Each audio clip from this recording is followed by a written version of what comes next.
I give the call to the member for Hunter. Thank you, Mr Speaker. My question is to the Minister for Regional Development. How will last month's budget deliver much-needed investment in infrastructure for regional and remote communities across the country? Give the call to the Minister for Infrastructure, Transport, Regional Development and Local Government. Thanks. Can I thank the member for Hunter for his question and congratulate him on his incredible advocacy for his community. Indeed, next week I'm going to look forward to visiting the member's electorate and hearing firsthand how this government's investment in important projects like the Muswellbrook Bypass and Mandalong Road will affect his community.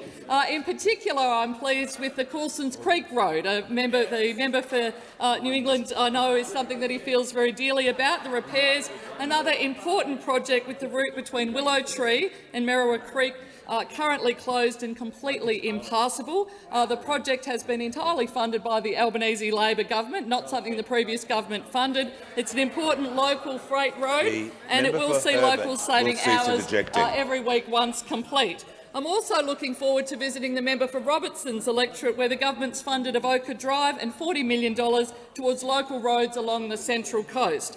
Last week I was very lucky to spend time with the member for Lingiari, visiting communities that she represents in Alice Springs and across Central Australia. It was a privilege to spend time with locals at Yuendamu, a remote Indigenous community some 300 kilometres from Alice. As we flew in, we saw firsthand how important good road connections are to such a remote community.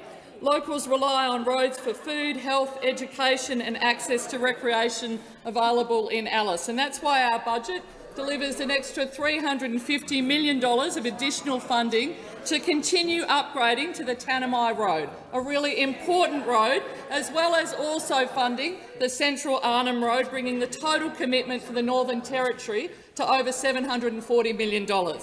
As we travel down the most recently completed section of the road, and I'd encourage, if anyone gets the opportunity to do it, it is just terrific. We see the dirt on one side, the freshly laid tarmac on the other, a new, stronger and more reliable backbone for the communities of Central Australia. When I visited the work camp and the crew of Exact Contracting to see the incredible operations that an important Territory company is doing, and coming to terms, I particularly want to mention coming to terms with the loss of their founder, the fabulous Greg Rhodes. I sent my sympathies to Greg's wife Jenny, who was with us on the trip, who I spent some time with throughout the day. They are a terrific Territory company and they're doing really fantastic work on sealing the Tanami.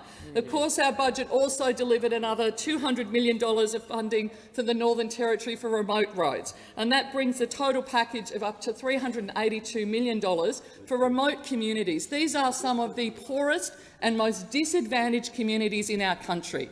This is important investment in infrastructure and something I'm very proud that the Albanese Labor government is delivering.